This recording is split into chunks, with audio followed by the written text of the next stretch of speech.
I have lived and I have observed. I have taken notes, mental notes, and I have seen those who do evil, how evil follows them. For yes, it is a truism that if you sow breadfruit, you can't expect to reap soursop. You reap whatever you sow. Do good and do not stop. And yes, to reinforce the point, there is something called karma. The evil that you do will come back to you. Do good again and do not stop.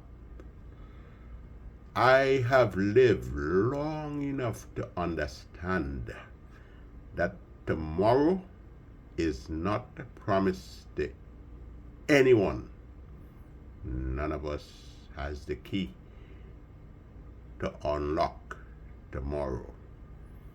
And the joy of today can swiftly turn to sorrow. Sorrow that can rush in as an unwelcome surprise. All might be good with you today. You're on top of the world. And a stroke of sudden terminal illness. And you'll see how some friends will run away from you. I have lived long enough to know that the dog that deserves the bone does not always get it in this life. And the weak and the defenseless often fall victim to those who sit on the high seat called the power. Those who have the power to take away your daily bread and cause people to live in fear. I have lived long enough to realize that material gain is a blessing. Go for it. But realize, understand, it is only for the brief span we have to enjoy it. For eventually we will leave this earth with empty hands. Look around you. Look at your nice car. Look at everything that you have. The wonderful possessions. Oh, realize that one day you'll have to leave everything and go. Naked you came into this world, and naked you will go. I have never seen a U-Haul truck following a funeral bearing one's earthly possessions. And if you saw that, or if you see it in the future, let me know. I would like to see it too. I have lived long enough to observe people obtain wealth, fame, and power, and they rise to prominence. But you know what they do? Some, they turn their backs on those they knew before the wealth and fame, even people they went to school with or played games with.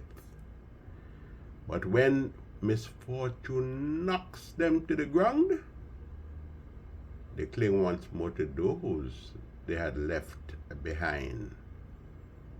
Be careful, be very careful how you treat people. On your way up, you might meet them again on your way down. And some will remember the way you treated them. I have lived long enough to realize that money attracts friends. Win the lotto and you will see what I'm talking about. Many will stick close to you when you can give them something, when there is material gain. But let adversity step in Let money dwindle. Let money dwindle. You'll see how fast the so-called friends will dwindle too. An empty pocket will drive away so-called friends. Only those who really care about you will stick close like a brother. I have lived long enough to see the wrath called retribution. I've seen it descend like big stones, big heavy stones on the heads of those who embrace evil. And then people remark, oh, they are victims of blight. Somebody do them. No, it is only the wicked deeds catching up with them.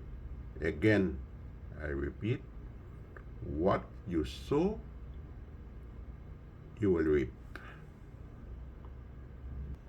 I have lived long enough to know that faith in God is essential. And I'm sorry for those who do not believe in God. I'm really sorry for them. For without faith, one cannot face the future with confidence. Look at the world today. Look around you. See the uncertainty, see the cruelty, see it all. Yes, we need faith, and when we embrace faith, we must make sure that we embrace prayer and works too. They all go together. I have lived long enough to appreciate the goodwill of my family and my friends, and I'm sure you are happy because of your family and friends. And I've been pleasantly warmed by the compassion that flows from loving hearts. Hearts that are quick to come to our assistance when those that we expect run away or hide or refrain from answering their telephone. I have lived long enough to know that it is better to count our blessings despite all the untoward things that happen to us. We can count our blessings and thank God for the gift called life. Better to count our blessings than to dwell on the sorrows that we face. And the more and more I see the folly of worrying instead of worrying, just breathe a little prayer and exercise faith.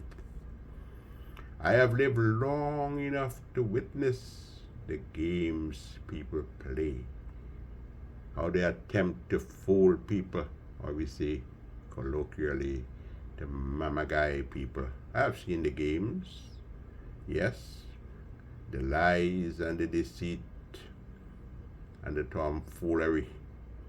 Some appear like angels of light,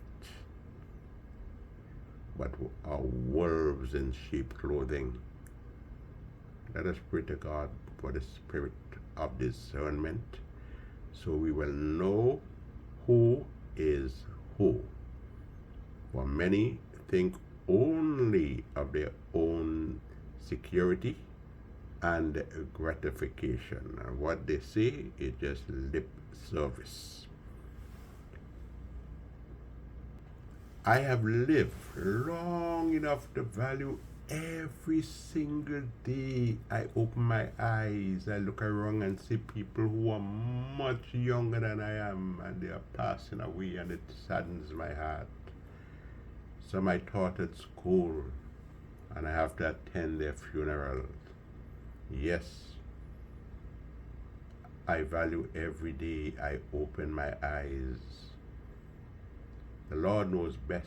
When we see these things happen, the Lord knows best. And every time I smell a rose, every time I observe the mountain greenery, every time I behold the captivating beauty of the sunset in all its multicolored glory. I pause, and I thank my Creator for sparing my life, and I breathe a prayer for my friends, my family, and for those I have never met.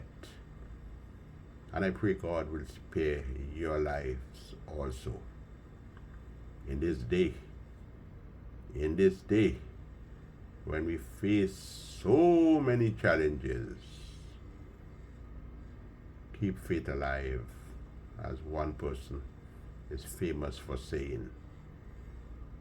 God bless. Anthony Wendell DeRiggs.